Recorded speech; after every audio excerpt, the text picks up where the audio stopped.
Well, joining me now from Kyiv is Bociurkiw, a global affairs analyst and senior fellow at the Atlantic Council and a former spokesperson at the Organization for Security and Cooperation in Europe. Good to have you with us. Good to be with you again, Linda. So months after intense lobbying by Zelensky, Biden has now agreed to allow the Ukraine to use these longer-range US-made and supplied weapons into Russia. Just explain why now.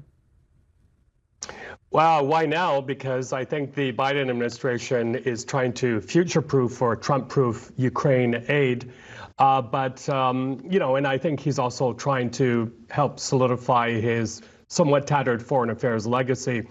But it's too little, too late. And I think that's the feeling here in Ukraine, that this should have been done, number one, much longer ago in order not to allow the Russians to move their kit, their fighter jets further away from the Russia-Ukraine border. But also because had it been done earlier, it would have given Ukraine much more advantage. And then finally, why give this permission with apparent restrictions that the Ukrainians are apparently only allowed to fire within the Kursk region, where it was just reported that those 10,000 Russian troops are and 1,000 or so North Korean troops. So a lot of questions here as how it was done. And then finally, why leak it through the press? Why not, after that Amazon forest announcement, stand up to Mr. Putin and say, we're gonna stare you down, we're gonna hit hard, because that's the only language I think is understood in the Kremlin. Exactly, yeah. I mean, we did hear from lawmakers within the Kremlin who said that this could lead to a third World War. And of course, back in September, we heard from the Russian president, who issued a similar warning, saying that it would mean that NATO countries, the US and Europe, are parties to this war in Ukraine. From a Russian perspective, just how significant is this decision? I think a lot of what we just heard in Fred's report there is empty bluster coming from the Russian side. They talk about this is a big red line that was crossed, but how much bigger of a red line could be crossed a few months ago when the Ukrainians rolled into Russian territory, into the Kursk region, took over a very, very big chunk of territory. This is a big humiliation. Of course, they're going to threaten to strike back, and they very well could, and trademark Russian way subversively through third parties.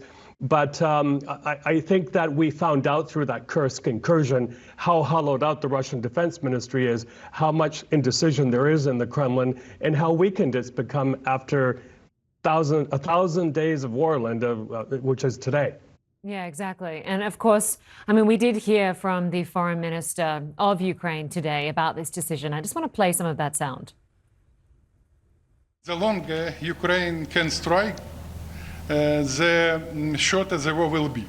We have a full right to strike military targets on the territory of Russia. I mean, as you say, a lot of these decisions have been very much incremental and very slow. But in terms of this decision going forward, like how soon could we see Ukraine using these weapons to strike 200 miles or 320 kilometers inside of Russia? Yeah, well, U.S. and Ukrainian officials are being quite cagey in terms of how many missiles, if at all, are actually in Ukraine right now.